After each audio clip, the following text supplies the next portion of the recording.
Prabhupada, Prabhupada, Srila Prabhupada ki jai. Today is very auspicious day, Ekadashi, as well as very auspicious because Jiva Goswami's appearance day. Jiva Goswami is one of the important disciples of Chaitanya Mahaprabhu. Chaitanya Mahaprabhu had 6 disciples, Shad Goswamis. Among the Shad Goswamis, Jiva Goswami's position is also very wonderful because Jiva Goswami is the editor of the books written by Rupa Goswami. He is to edit all the books. And also Jiva Goswami has given us Sandarbhas, Shad Sandarbhas. Jiva Goswami is the brother son of Sanatana and Rupa Goswamis. So in this way, they are related to each other. But Rupa Goswami used to be very strict with Jiva Goswami. Even though Jiva Goswami used to be very humble, everything, but Rupa Goswami could not tolerate whenever Jiva Goswami used to support Rupa Goswami. Now there was an instance where Vallabhacharya came to meet Rupa Goswami. At that time, Rupa Goswami had written a beautiful article, beautiful padas. There it is said, Bhukti is Pisachi, Mukti is also Pisachi. As much as Bhukti is Pisachi, Mukti is also Pisachi. So Vallabhacharya told, according to me, Bhukti is okay, Pisachi, but how can Mukti be Pisachi? I think you should correct this statement. Then Rupa Goswami said, okay, I'll do it. But Jiva Goswami could not tolerate. He was quiet. He could not speak anything before Rupa Goswami. But when Vallabhacharya was returning back, at that time, Jiva Goswami goes to drop him sometime. At that time, he says, Bhukti is Pisachi as much as Mukti is also Pisachi. And he proved with various statements that Bhukti, Mukti, both are Pisachis. And Vallabhacharya had to accept, yes, whatever written by Rupa Goswami is correct. So Jiva Goswami could not tolerate anybody saying anything about the work written by Rupa Goswami because he knows Rupa Goswami is Rupa Manjari and he writes everything perfectly. But when he came to Rupa Goswami and said that Vallabhacharya had to accept your statement, I proved it. Rupa Goswami told, just go out of Vrindavan. This is not the place for tarka vitarka. It's not the place for argument. Just go out. So then Jiva Goswami did not utter a word. He just left Vrindavan. Outskirts of Vrindavan, he dug a pit and he used to go inside that pit. Just head used to be outside. And he did tapasya there. Did not eat anything. Did not drink anything. The people around, they used to see that this sadhu is not eating anything, not drinking anything. And he has practically dug himself in that pit. So then Sanatana Goswami visited that village. And they all came to Sanatana Goswami and told, there is a sadhu who has come here. He is not eating anything, he is not drinking anything. He has hid himself in the pit. Only his head is outside. So then Sanatana Goswami understood. None other than Jiva Goswami, who is his nephew also. Then Sanatana Goswami goes to Rupa Goswami. He says, what is that highest daya? He says, Jiva daya. He says, why don't you show some daya to your own Jiva? Then Rupa Goswami and the words of Sanatana Goswami's elder brother brought back Jiva Goswami. So Rupa Goswami always wanted to teach that, please mute your phones. Mute your phones. He always wanted to teach that Vrindavan is not the place for any argument. So Jiva Goswami, he appeared in the year 1455. And his disappearance was 1540. Practically for 90 years, 85 years, Jiva Goswami stayed in this planet. And he always took up the worship of Rama Krishna deities that has been given here. He used to decorate them very nicely. He used to play with them also in his childhood. And also he studied under the local Pandits. He was very efficient in grammar, poetry, a very good writer also. And also he has written a composition describing the rules of grammar. And this was used to describe the holy name of the Lord in Harinama Amrita book. The Harinama Amrita book, the explanation of the Harinam with the grammar. That means grammar is taught with the help of Harinam. Harinama Amrita Vyakarana, that book is known as. That is written by Jiva Goswami. That is even now also they are taking as a syllabus in the schools in Bengal. Now he saw that, once in a dream he saw that Radha Krishna has taken the form of Gaurnitai, started dancing. It is said he was always eager to serve Gaurnitai. When Gaurnitai comes, all Parshadas also come. So like this, Jiva Goswami, he went along with a group of pilgrimage to Navadvip. So the first person Jiva Goswami met is Nityananda Prabhu at Navadvip. It is said Nityananda Prabhu took Jiva Goswami to Navadvip Parikrama. It's a nice Parikrama book also. Jiva Goswami enjoyed with Nityananda Prabhu touring all the places at 9 islands of Navadvipa, taking darshan of the holy places of Lord's pastime. In this way, Jiva Goswami traveled again to Varanasi, also where he studied Vedanta. And in this way, Sarambhattacharya's disciple, Madhusudan Vachaspati, was his teacher.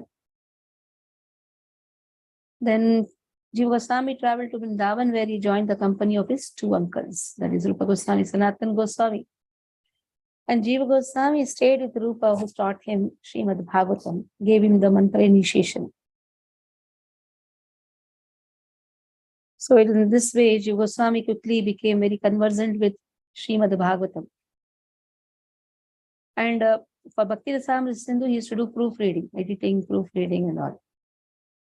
And also he gave a commentary to Bhakti Rasamrita Sindhu, that is known as Durgama Sangamani. Sanatan Goswami, he compiled Shri Vaishnava Toshani. This Vaishnava Toshani is the 10th canto, commentary on the 10th canto of Srimad Bhagavatam. So for which again Jiva Goswami did proofreading.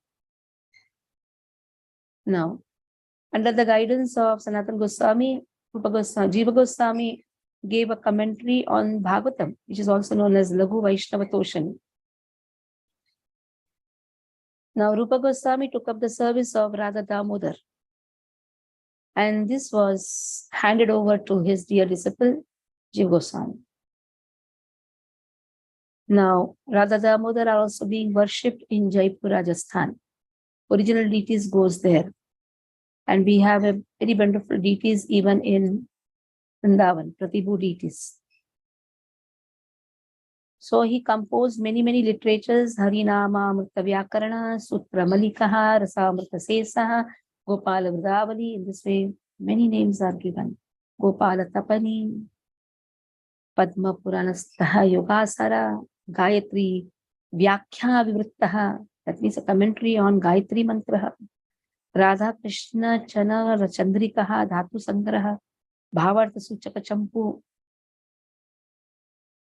So, in this way, many books were written by Jiva Goswami. One of the name of Jiva Goswami is Jivakaha. That means he makes the jivas sing the ecstatic sounds or emit the ecstatic sounds. Thus, he is giving a wonderful commentary to the Bhagavat, Srimad Bhagavatam. And that is, and the Shat Sandarbhas which he has given, by which the devotees can emit wonderful sounds, ecstatic sounds.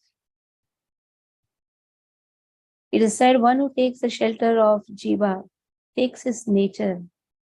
His relationship with the Lord increases and he can achieve the purpose of his life. It's very important. The nature of Jiva Goswami is to glorify Krishna. The nature of Jiva Goswami is to just listen to what his guru says. Rupa Goswami, two times it happens, Rupa Goswami tells him to go out of Vrindavan. He just hears. Because Rupa Goswami used to not like any argument. It is said wherever argument happens, there klesha happens, there kaleha, kalivas happens. That is why Rupa Goswami used to not like. Even though Rupa Goswami's statement is to be right, but still he is to accept what his elders used to say. And he used to teach Jiva Goswami by his practical example also. His worship to Radha Damodar is so wonderful. He had very great disciples like Narottam Das Thakur, Srivas Acharya. So he used to teach them how to propagate Krishna name everywhere. So continuing with Srimad Bhagavatam, Chaitanya Bhagavatam of yesterday, where it is very clearly said, the Vaishnava's position is always the topmost. Vaishnava is not seen by his caste. Vaishnava is seen by his inclination to chant the holy name. There's a proof of Bhagavatam also. There are so many verses quoted by Srila Bhakti Siddhanta Saraswati Thakur for supporting this statement. The statement given by Vrindavan Das Thakur is, Yete kule Vaishnavera janma kene nahe tatapi ha sarvottama sarvashastri kahe. All the scriptures declare that a Vaishnava may be born in any family, but he is certainly situated in the topmost position. So supporting the statement in the Bhagavatam, first canto, 18, chapter 18 and 19th verse, it has been stated, Aho vayam janma vrito dayahasma vrdha nuvritya pivilo majatah daushkulyamadhim vidhonoti shikhram mahattamanam abhidhana yogaham kutha punargranato namatasya mahattamaikanta parayanasya yonanta shaktir bhagavan ananto mahagunadvad yam anantamahu. O God, although we are born in a mixed caste, we are still promoted in birthright simply by serving and following the great who are advanced in knowledge. Even by conversing with such great souls, one can without delay cleanse oneself of all disqualifications resulting from lower births. And what to speak of those who are under the direction of great devotees chanting the holy name of the unlimited who has unlimited potency. The personality of God, unlimited in potency and transcendental by attributes, is called unlimited. Anantaha. In the Padma Purana it is stated, Aradhananam api sarvesham Vishnu aradhanam param tasmat parataram devi tadiyanam samarchanam. So among the most exalted worship is the worship of Krishna. Vishnu, Krishna. Vishnu means Vishati iti sarvatra Vishnu. One who cannot be stopped from entering anywhere and everywhere is Vishnu. And beyond even Vishnu's worship is Tadiyanam Samarchanam. Worship of everything which belongs to Krishna. So if a devotee takes the shelter of the exalted devotees, then everything belongs to Krishna. Whatever belongs to Krishna takes shelter of Tulasi Maharani, Tadiyanam Samarchanam. And that worship is considered to be the topmost. Brahmana, Kshatriyo, Vaishyah, Shudro va yad ish ivetaraha Vishnu Bhakti Samayukto Jneyah Sarvottama. Kashi Khand also speaks whether a person is born in a Brahmana, Kshatriya, Vaishya, Shudra or outcast, he is better than the best if he is engaged in the devotional service of Vishnu. Srimad Bhagavatam, again, 11th canto, 14th chapter, 21st verse speaks, Bhaktyaham ekaya grahya shraddhayatma priha satam bhakti punati mannishtha shvapakan api sambhavat. Only by practicing unalloyed devotional service with full faith in me can one obtain me, the Supreme Personality of Godhead. I am naturally dear to all my devotees who take me as the only goal of their loving service. By engaging in such pure devotional service, even the dog eaters can purify themselves from the contamination of the lower birth. In the Srimad Bhagavatam, it is stated, Kirata Hunandra Pulinda Pulakasha Abhira Shumbha Yavanaha Kashadaya Yanye Chapapa Yad Apashraya Shrayah Shuddhyanti Tasmai Prabhavishnave Namah. So the members of the races from Kirata, Huna, Andhra, Pulinda, Pulkasha, Abhira, Shumbha, Yavana. So in this, with the members of the Khasa races and even others addicted to sinful acts can be purified by taking shelter of the devotees of the Lord due to his being the supreme power. I beg to offer my respectful obeisances unto him. Now Chaitanya Charitamrita also states, Antilila, 4th chapter, 66 and 67th verse. Nicha jati nahi Krishna bhajane ayogya sat kula vipranahe bhajanera yogya yeyi bhaje seyi bada abhaktah hinachara Krishna bhajane nahi jati kuladi vichara.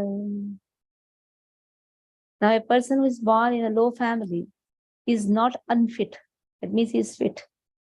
Two negatives are given. He is not unfit, that means he is fit for discharging devotional service to Lord Krishna. And it is said, nor is one fit for devotional service simply because he is born in an aristocratic family of Brahmanas. Anyone who takes to devotional service is exalted, whereas a non-devotee is always condemned and abominable. Therefore, in the discharge of the devotional service to the Lord, there is no consideration of the status of one's family. It is stated in the Dwarka Mahatmya as follows.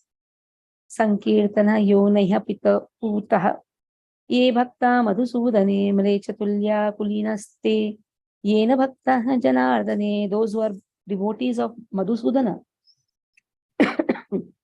even though born in low caste families, becomes purified, while Brahmanas who possess all unlimited qualities, who possess all qualities, are no better than uncivilized natures if they are not devotees of Sri Janardana. Janma karma vayorupaha vaideshwarya janadibihi yadasya na bhavet stambhas tatvayam madhuanagraha. If a human being is born in an aristocratic family or a higher status of life, if he performs wonderful activities, if he is youthful, if he has personal beauty, a good education, good wealth, and if he is nonetheless not proud of his opulences, it is to be understood that he is specially favored by the Supreme Personality of God. So if a person has all these material possessions, use it in Krishna's service. Now 101 verse. Yeyi tara pramana yavana haridasa brahmadira durlabha dekhila prakasham. Now Yavana, Haridas Thakur is born in a Yavana family, a Mlecha family, who doesn't come even in the 4 varnashmas. Now Yavana Haridas is the prime example for this. For he saw the Lord's manifestation, which is rare for even the demigods, headed by Lord Brahma. He has been given the darshan of Lord. Haridas was born in a non-Hindu family, but he obtained the Supreme Lord's most rare darshan, which Brahma, the grandfather of the universe, is deprived of. Ye papishta Vaishnavera jati buddhi kare, janma janma adhama yonite dubi mare. A self-person who considers that Vaishnavas belong to a particular caste suffers in the lowest species of life, birth after birth. If through external vision one considers the Vaishnava is poor and devoid of respect due to the caste or family, then he greatly increases his sinful life. As a result, he becomes polluted and takes birth in a lower species. The Padma Puran speaks about it. Shudram Bhagavat Bhaktam Nishadam Shwapacham Tatha Vikshate Jati Samanyat Sayati Narakam Dhruvam. One who considers a devotee of the Supreme Lord was born in a family of Shudras, Nishadas, or Chandalas, to belong to that particular caste certainly goes to hell. Shwapakam ivanikshete loke vipram avaishnavam Vaishnavo varno bhayopi punati bhuvanatrayam. If a person born in a family, Brahman family, is an Avaishnava, a non-devotee, one should not see his face, exactly as one should not look upon the face of a Chandala or dog-eater. However, a Vaishnava found in Varnas other than Brahmana can purify all the three worlds.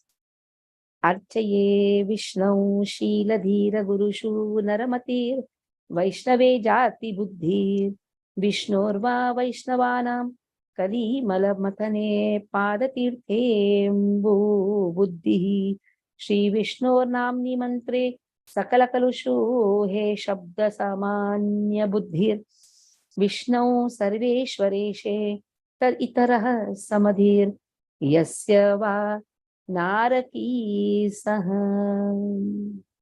4 people are sure residents of hell. That has been given here. One who thinks the deity in the temple to be made of wood or stone. First person. Second person, one who thinks the spiritual master in the disciplic succession to be an ordinary man. Third, one who thinks the Vaishnavas in the Achyuta Gotra to belong to a certain caste or creed. And fourth, who thinks of the Charnamrit or Ganga water as ordinary water. So these 4 are to be the resident of hell. Haridas Stuti Vara Shuneyi Jana Avashya Milive Tare Krishna Prema Dhanam. Anyone who hears the prayers of Haridas and the benediction he received will certainly obtain the treasure of Krishna Prema. Now Falashruti. About Haridas Thakur has been given that what Haridas Thakur wanted. He just wanted the remnants of the prasadam taken by the devotees, the dust of the devotees. So that is the benediction he is asking for. Krishna tells to Haridas, you ask whatever you want. You ask. He says, you speak about me. He says, I am so unqualified to speak about you, O Lord. You just give me the remnants of the dust of the pure devotees. You just give me the dust of the lotus feet of the pure devotees. And let me be always engaged in the service of the pure devotees. So in this way, Chaitanya Mahaprabhu is teaching to all of us that how Namacharya Haridas Thakur is so humble, so peaceful, so wonderful. Even though he used to sit outside the Jagannath Puri temple, he never attempted also to go inside the temple because he knows that he is born in a low family.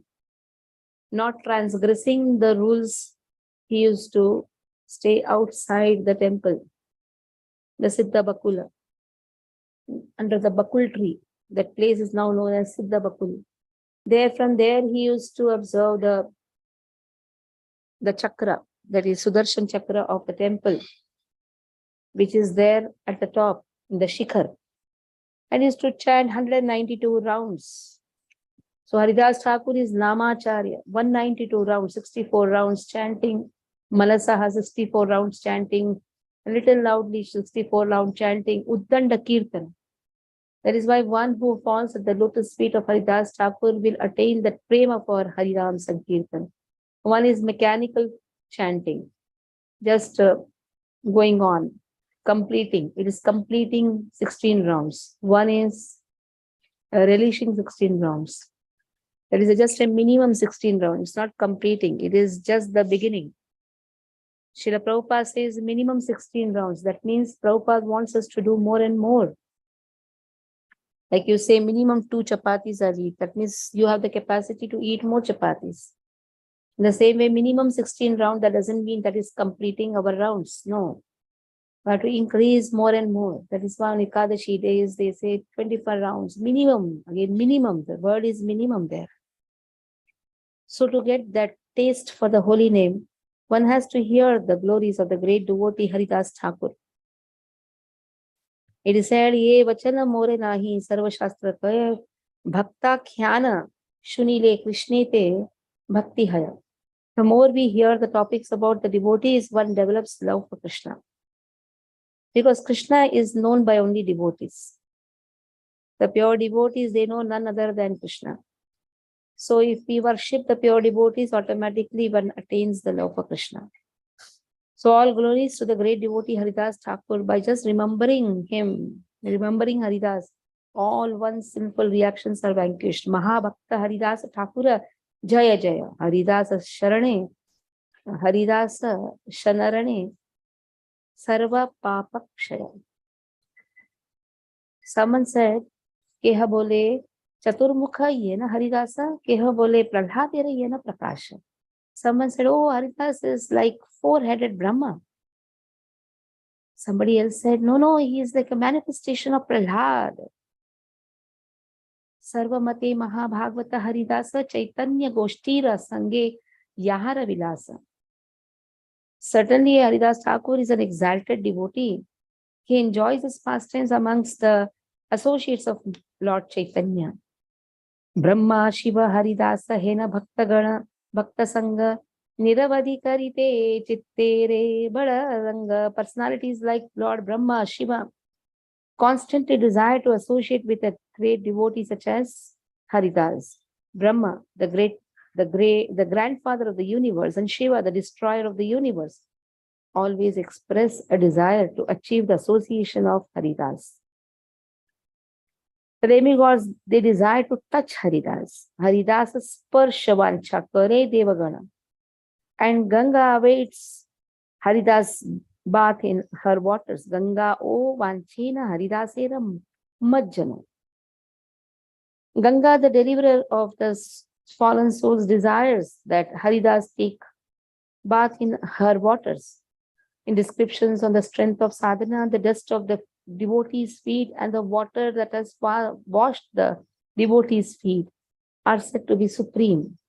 The Chaitanya Charitamrita Antalila 16th chapter 60th verse states, the dust of the feet of a devotee, the water that has washed the feet of a devotee, the remnants of food left by a devotee are 3 very powerful substances.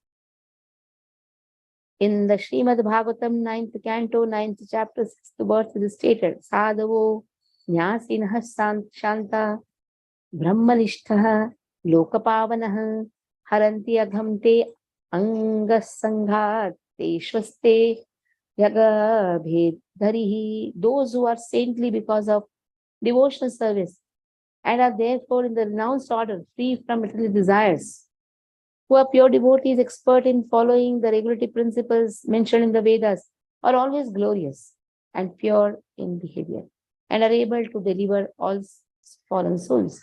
When such pure devotees bathe in your water, the sinful reactions accumulated from other people will certainly be counteracted. For such devotees always keep in the core of their heart the Supreme Personality of Godhead who can vanquish all sinful reactions. So the pure devotees, they always carry Krishna in the heart, and Krishna always carry devotees in the heart. Sadhu hridayam mahyam sadhu nam hridayam tuham. So in this way, one who comes in contact with a sadhava, sadhava means a sadhu, a pure devotee, then he can be removed of all his sinful reactions. So in this way, the glories of Haridas Thakur has been given. More glories is spoken in the further verses also. Hare Krishna. Any doubts you can ask.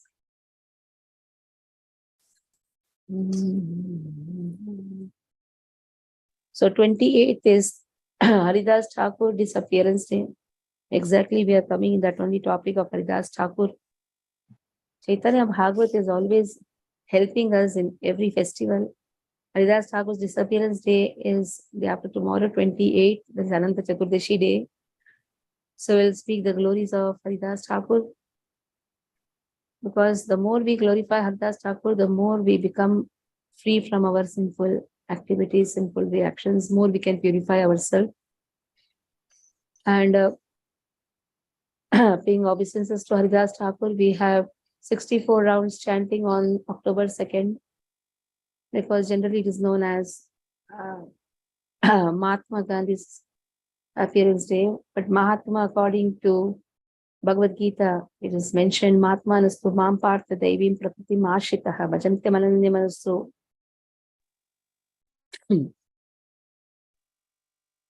Hari bol, Hare Krishna. Hare Krishna. Hari bol. Yeah, Hare Krishna, Madhya. Dandavat pranam. Dandavat Prabhuji. Madhya, can I ask one question? Yes, yes. Madhya, in I think verse 104, it was mentioned about Achyuta Gotra.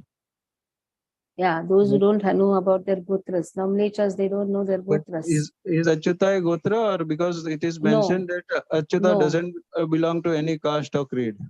Yes. 1 minute. Achyuta is not a gotra, but one who doesn't know their gotra. Gotra means coming from the lineage of the great sages, Saptarishis. Now they don't know the rishis. Now Saptarishis are the great personalities who are devotees of Krishna. Now suppose somebody doesn't know their rishi. Everybody comes from particular rishi, but if we don't know, we can say Achyuta Gotra. Because everybody belongs to Krishna only. Ultimately, even the sages also belong to Krishna. So that is why Achyuta Gotra is mentioned. But if you know the Gotra, you should respectfully mention your Gotra. Like Vatulya Gotra which belongs to Vashishta. Kaushika Gotra belongs to Vishwamitra. So we have to mention, if you know the Gotra, then that's just because to prove, no, we don't want to say about Gotras. No, we have to mention. That is a vidhi. If you don't know the Gotra, then Achyuta Gotra should be told. Thank you, Madhya. Hare Krishna. So Prabhupada has given this convenient thing of telling Achyuta Gotra, because there are foreigners who don't know what is Gotra. There are so many Indians, they don't know what Gotras. They don't know their Gotras. Especially if you ask some Sindhis also, they don't know what is Gotras, because there are many Sindhis, they don't know what is Gotras. One more question, Madhya. Yeah. If a person doesn't know his Gotra, means by chance it has not come from the fathers or forefathers, then how to find out? There is no vidhi of finding out what to do. Because means there are certain castes Then by we have to see surname. their horoscope. Horoscope that previous horoscope. They don't have theirs only. What they will have the grandfathers. Certain if they have surnames. Grandfathers, they can do that. Mataji, Not by name, not by surname. Okay. हरे कृष्ण माताजी। माताजी हरिद्वार में वहाँ पे पंडित हैं जो आपकी lineage बता देते हैं, अगर आप वहाँ पे रिकॉर्ड रखवा रहे हो तो। रिकॉर्ड रखाएंगे। अगर आप जाएंगे, आपके एक होता है वो नाड़ी क्षेत्र, नाड़ी ज्ञान बोलते हैं उसको, नाड़ी शास्त्र। आप नाड़ी शास्त्र जाएंगे तो आपके गोत्र मालूम पड़ जाएगा। लेकिन वो भी एक विधि है, उसमें भी आपके एस्ट्रोलॉजिकल चार्ट थोड़ा सा मालूम होना चाहिए आपको। नहीं भी मालूम है तो भी निकालते हैं, ऐसे एक्सपर्ट्स भी हैं जो निकालते हैं। आपको टाइम भी नहीं मालूम, आप कितने बजे बॉर्न हुए वो भी नहीं मालूम, कुछ नहीं मालूम तो भी निकाल देंगे। That's not as horror science. There are 2 people in the whole India who knows this horror science. You enter, they will just by your entrance, they will tell everything about you. I have gone to one personality. like this. I was called actually. I did not go. I was called. That later I'll tell. In some class, I'll tell why I was called and all those things. Anyhow, on October 2nd, we have a very wonderful day. Mahatma, real meaning of Mahatma is one who takes the shelter of Krishna. So chanting the holy name of Krishna is most important. So let us all come together and chant very nicely. 6 to 8 will be one round. 5:30 is a Mangal Aarti. You can travel and come. You can even start your rounds before that also. 3:30 also you can start your round. 3:30 to 5:30 you can complete one round. But if you're occupied in your little bit homework, housework, you have to travel. Then the official timing chanting we have kept is 6 to 8. 8 to 8:30 Guru Puja and small some hot herbal tea will be given, and then 8:30 to 10:30 will be again the round. 10:30 will be a small breakfast. Then the glories of the holy name will be spoken, and then 11 o'clock to 1 o'clock again. 1 o'clock there will be again a light meal, a light lunch, not very heavy lunch. Then again the glory of the holy name will be there. Then 1:30 to 3:30 will be the fourth round. That means 4 times 16 rounds, 64 rounds. 3:30 it will end with Kirtan. It's better we all stay together and relish that day in chanting, glorifying, singing Kirtan. Okay, Hare Krishna. So stop here. Vanchakalpatarubhyascha kripa sindhubhya vacha patitanam pavanebhyo vaishnavibhyo namo namo. Vaishnavrinda ki jai, Shri Prabhupada ki jai.